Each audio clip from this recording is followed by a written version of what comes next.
Pendant ma petite période d'absence, il y a eu des réfutations de certaines de mes vidéos qui ont tourné sur les réseaux sociaux. Il y a eu une mise en garde contre ma petite personne sur YouTube.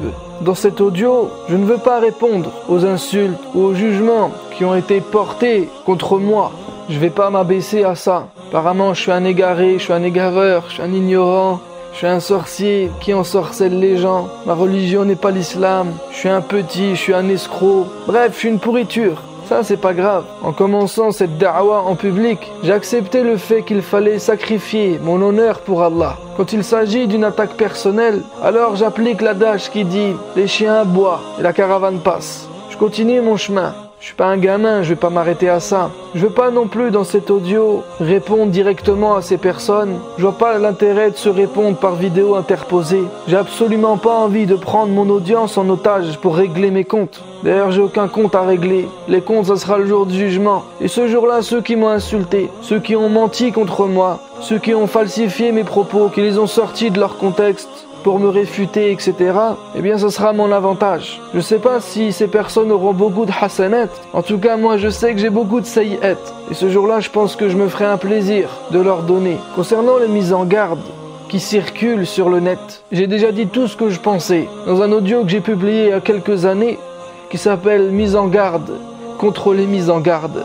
Donc je vais pas me répéter, je t'invite seulement à l'écouter si ce n'est pas déjà fait. Et pour ce qui est des réfutations qui ont été faites en réponse à 2 de mes audios, le premier qui s'intitule « Je ne parle pas assez de Tawhid » point d'interrogation, ou de Tawhid comme dirait l'autre. Et le deuxième qui s'intitule « Les non-musulmans sont-ils nos frères ?» point d'interrogation. J'ai posté déjà depuis plusieurs mois des réponses à ces réfutations. Pour moi, elles sont vraiment vides d'arguments, il n'y a rien à en tirer. Pourtant, à chaque fois qu'une réfutation, une mise en garde est faite contre moi ou contre l'un de mes audios, wallahi, je prends la peine et le temps de la lire ou de l'écouter jusqu'au bout. Dès qu'il y a quelque chose qui sort contre moi, j'en suis tout de suite informé. Soit je reçois un message, un mail de quelqu'un qui m'envoie le lien. Et Allah est témoin que ma première attention quand je vais consulter ce contenu, c'est avant tout pour savoir si j'ai pu faire ou dire une erreur. Et si c'est le cas, alors je la reconnaîtrai sans problème. J'ai pas de problème avec les critiques, avec les insultes un peu plus, mais avec les critiques surtout pas. J'en ai déjà parlé d'ailleurs aussi dans un audio qui s'appelle « Comment gérer les critiques ». J'ai vraiment pas de problème avec ça. Je peux faire des erreurs, je le reconnais. Et si on me prouve, on me convainc que j'en ai fait une, je le reconnaîtrai. Mais en l'occurrence, pour ces 2 audios-là, il n'y a eu aucun contre-argument solide. On m'a attaqué sur des phrases sorties de leur contexte et pour moi c'est faible, puéril et vide. J'ai décidé donc de mettre les réponses à ces réfutations sur mon site internet. Tu trouveras le lien dans la description sous la vidéo si ça t'intéresse. Personnellement, ça touche pas mon cœur. La seule chose qui me gêne, c'est que ça perturbe certains.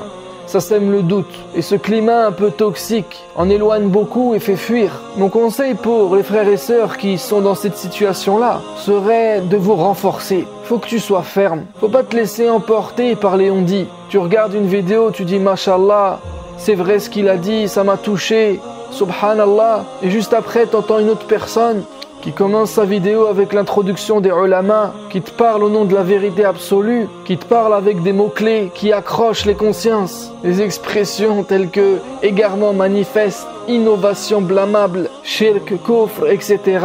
Et là, tu reviens sur tes propres pensées et tu te dis « Ah ouais, peut-être qu'il a raison. Ah ouais, c'est vrai, il a raison. Ah ouais, c'est vrai, l'autre, il s'est trompé. Ah ouais, c'est vrai, c'est grave. » Non, il faut être plus ferme que ça. Il faut que tes convictions soient lourdes comme la montagne, qui ne bouge pas, qui n'est pas perturbé quand il y a du vent. Renforce-toi, parce que si tu restes faible et fragile, tu seras comme la feuille morte. Un petit coup de vent et tu te retrouveras au sol. Personne ne peut mettre tout le monde d'accord. Et c'est pas ce que je recherche. Mais celui qui est dans la vérité n'a pas besoin de pousser l'autre pour se faire une place. Il n'a pas besoin de cracher sur les autres pour faire passer ses idées. Il n'a pas besoin de diviser pour mieux régner. Surtout entre nous qui sommes croyants. Parce qu'Allah Azza wa Jal nous le dit. إنما المؤمنون إخوة فأصلحوا بين أخويكم واتقوا الله لعلكم ترحمون. Les croyants ne sont que des frères. Alors établissez la concorde, la réconciliation entre vos frères et craignez Allah afin qu'on vous fasse miséricorde. Si tu attends la miséricorde d'Allah, si c'est à ça que tu aspires, alors ne mets pas en garde celui qui partage la même foi que toi. Car celui qui obtiendra la miséricorde d'Allah sera celui qui va faire l'effort pour préserver et renforcer les liens avec tous les croyants. Parce que avant tout, ils sont ses frères. Ça c'est le message coranique. Si tu as un problème avec ça, je peux plus faire grand chose. Les musulmans qui s'opposent à cela, ils sont connus, ils datent pas d'aujourd'hui. Le premier à y avoir été confronté s'appelle Uthman ibn Affan. Uthman a été tué, assassiné par ce genre de musulmans-là, ceux qu'on appelle les Khawarij. Il l'attaquait au nom de la religion, au nom de l'islam. Il lui reprochait d'avoir commis des choses qui l'ont fait sortir de l'islam. Et alors qu'il était en face d'eux, juste avant d'être tué, Uthman ibn Affan leur a rappelé qui il était, ce qu'il avait fait pour l'islam. C'est moi qui ai acheté le plus grand puits de Médine à l'époque de Nabi sallallahu alayhi wa sallam. Le prophète avait dit que celui qui achetait ce puits aura le paradis. C'est moi qui l'ai acheté. C'est moi qui ai équipé l'armée lors de l'expédition d'Al-Usra. L'expédition qui a mené les musulmans avec Nabi sallallahu alayhi wa sallam à Tabouk. C'est Uthman ibn Affan qui a dépensé de son argent. Et combien de sacrifices il a fait pour la cause du din. Il leur a rappelé tout cela. Et ensuite il leur a dit: je n'ai pas choisi le kufr après l'iman. Je suis resté le même après la mort de Nabi sallallahu alayhi wa sallam. Je suis un musulman sincère, je suis pas un égaré. Mais ces appels du cœur n'ont aucun impact dans les oreilles de ceux qui n'en ont plus. Et ils l'ont assassiné. Mais nous, alhamdoulilah, il n'y a pas mort d'homme, mes frères et mes sœurs. Et tout ce qui ne te tue pas te rend plus fort. Et derrière chaque mal, il y a un bien. Et tu sais ce que ces mises en garde me donnent envie de faire? C'est de sortir un nouveau concept, un pied de nez aux mises en garde, et de faire maintenant des mises en grade.